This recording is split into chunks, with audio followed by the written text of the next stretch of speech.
वे भी क्या दिन थे, पहली पंक्ति से पकड़ना। अच्छे दिन थे। वे भी क्या दिन थे जब घड़ी एक आध के पास होती थी और समय सबके पास था।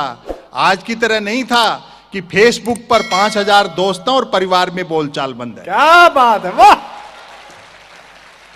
जिंदाबाद संपत भाई, वाह। आप लोग जो 2 पैसे देते हो, हम कवियों के घर चलते हैं। इसका मतलब यह नहीं कि कवि सम्मेलन हमारे लिए धंधा है, एक मिशन है।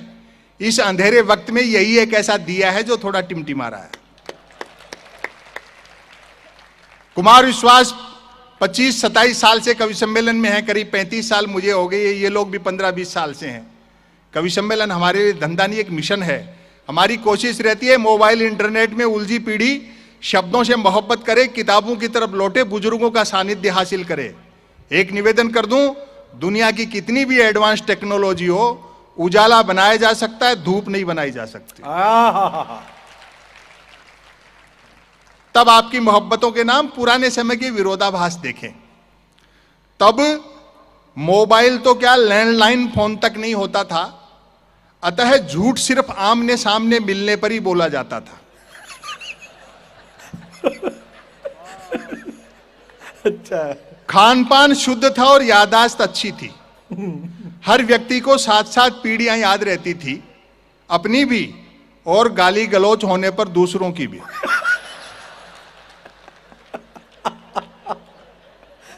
हमारी प्राथमिक शिक्षा तो ऐसी थी जिसमें शिक्षा प्राथमिक नहीं थी।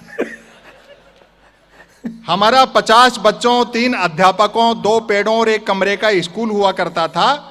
आज तो इतने के बल पर लोग यूनिवर्सिटी चला रहे हैं। पढ़ाई लिखाई को लेकर कतई तनाव नहीं रहता था, क्योंकि हम विद्यार्थियों और अध्यापकों के बीच एक समझौता था कि सप्ताह में 3 दिन वे स्कूल नहीं आएंगे और 3 दिन हम। बोलचाल में राजस्थानी का इस्तेमाल होता था, जैसे आप मराठी बोलते हैं और अपनी अवधी, भोजपुरी, जो भी लोक भाषा, मातृभाषा, बोलचाल में राजस्थानी का इस्तेमाल होता था। हिंदी सिर्फ शहरों तक सीमित थी और अगली पंक्तियों पर अपनी तालियां रोक सको तो रोक कर बताना मुझे। हिंदी सिर्फ शहरों तक सीमित थी और अंग्रेजी तो पीने के बाद ही बोली जाती थी। जिंदाबाद।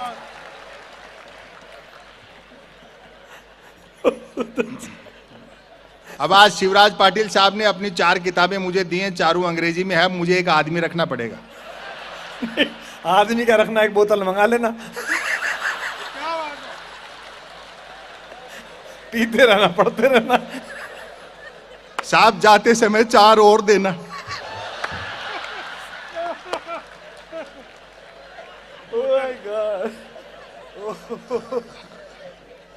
कमाल हो गया आज तो। हमारे पिताजी जिंदा होते तो 1 घंटे में पट डालते।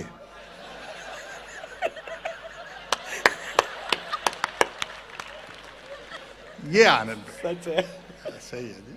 क्या कई प्रकार के खेल कूद थे, अब तो बच्चे गेम के नाम पर वीडियो गेम खेलते हैं। कई प्रकार के खेल कूद थे, अब तो बच्चे गेम के नाम पर वीडियो गेम खेलते हैं। बच्चे भी क्या करें, खो खो, कुश्ती और कबड्डी तो संसद विधानसभाओं में चले गए।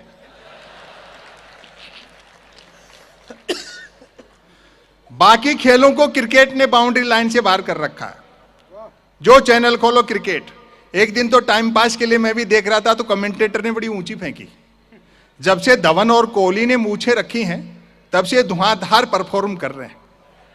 मेरे उस दिन समझ में आई कि दुनिया में महिला क्रिकेट क्यों पिछड़ा हुआ है। बाकी खेलों को क्रिकेट ने बाउंड्री लाइन से बाहर कर रखा। कमाल है भैया। पुराना समय याद करो। अद्भुत है। हालांकि क्रिकेट तब भी खेला जाता था, बैट का मालिक बैटिंग करता था और बॉल का मालिक बॉलिंग। फील्डर भी यही 2 होते थे। बैट टच न होने पर फेंकी हुई गेंद फेंकने वाले को लानी पड़ती थी। एक ओवर कुल कितनी गेंदों का होगा, यह गेंद का मालिक तय करता था। बल्लेबाज पहले गेंद पीटता था, फिर मूड के अनुसार भागकर या चलकर रन बनाता था तत्पश्चात गेंद लाता था, अब आपकी मोहब्बत मिलेगी। ऐसा भी होता रहता था कि बल्लेबाज की दिन भर गेंद लाने की इच्छा नहीं रहती थी और वह दिन भर रन ही बनाता रहता था।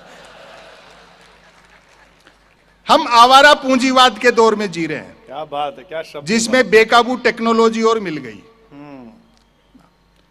पहले का समय याद करो, 2 जोड़ी कपड़े होते थे, वो भी बड़े भाई का, चाचा का, पिताजी का, किसी का फटा पुराना फिट करवा लिया और एक धो के सुखा दिया, दूसरा पहन लिया। प्रेस भी तकिए की नीचे दबा के होती थी।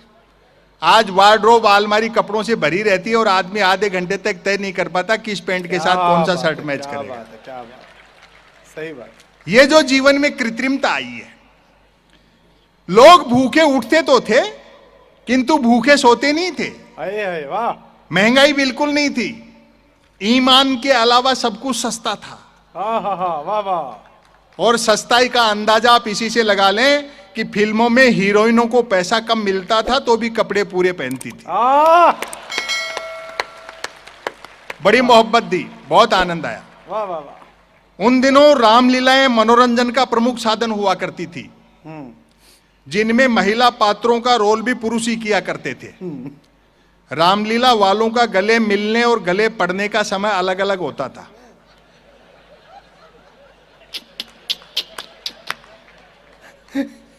रामलीला मंडली गांव की धर्मशाला में ठहरती थी।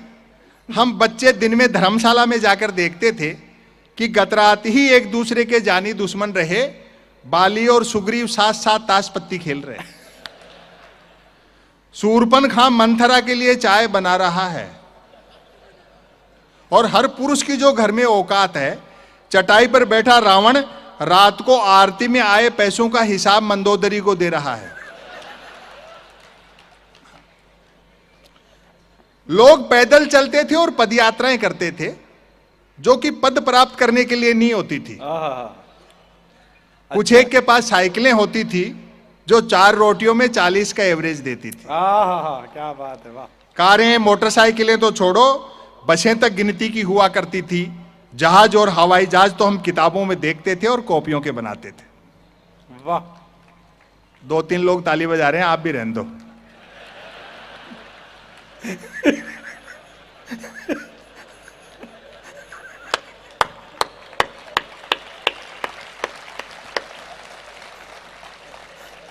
नहीं, ऐसे लगता है ना जैसे पूरी भीड़ का लोड 2-3 लोगों पे आ गया हो। कमाल कर दिया भाई। याद आती है वे मीटर गेज की कोयले के इंजन वाली गाड़ियां। वाह। तय करना कठिन था कि ट्रेन और यात्रियों में कौन किसको ढो रहा है। उनकी स्पीड का तो यह हाल था कि घंटे आध घंटे का सफर होता था तो भी लोग 3 वक्त का खाना बांध कर चलते थे। ट्रेन में चढ़ने में जितना पसीना आता था, उतरने में उससे अधिक आता था। यात्री काठ की सीटों पर काठ के उल्लू बने बैठे रहते थे। डिब्बे में डफली वालों का गाना बजाना चलता रहता था। आपने भी तुकाराम के अभंग सुने होंगे ट्रेनों में। डिब्बे में डफली वालों का गाना बजाना चलता रहता था। भारतीय मनुष्य का मनोविज्ञान देखना, और अच्छा लगे तो तालियों से बताना। खड़े यात्री भजन पसंद करते थे और जिन्हें सीट मिल जाती थी वे गजल।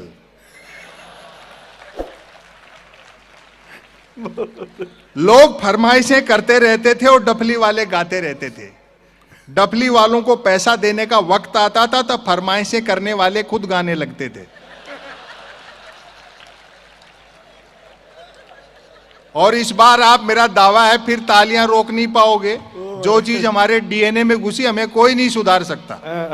देखना, चूंकि यात्री को सामान की भी स्वयं ही रक्षा करनी होती थी, अतः खाली हाथ चढ़ते थे तो भी सामान लेकर ही उतरते थे।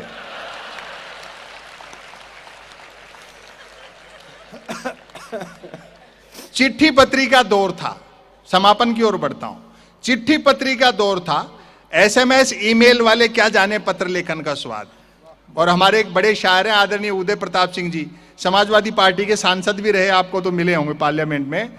उनका एक शेर है कि मोबाइलों के दौर के आशिक को क्या पता, रखते थे कैसे खत में कलेजा निकालकर। एसएमएस ईमेल वाले क्या जाने पत्र लेखन का स्वाद। पत्रों में व्याकरण अशुद्ध होते हुए भी आचरण शुद्ध होता था। मैंने तो स्वयं कई बार अपने पिताजी को चरण स्पर्श की जगह आशीर्वाद लिखा है।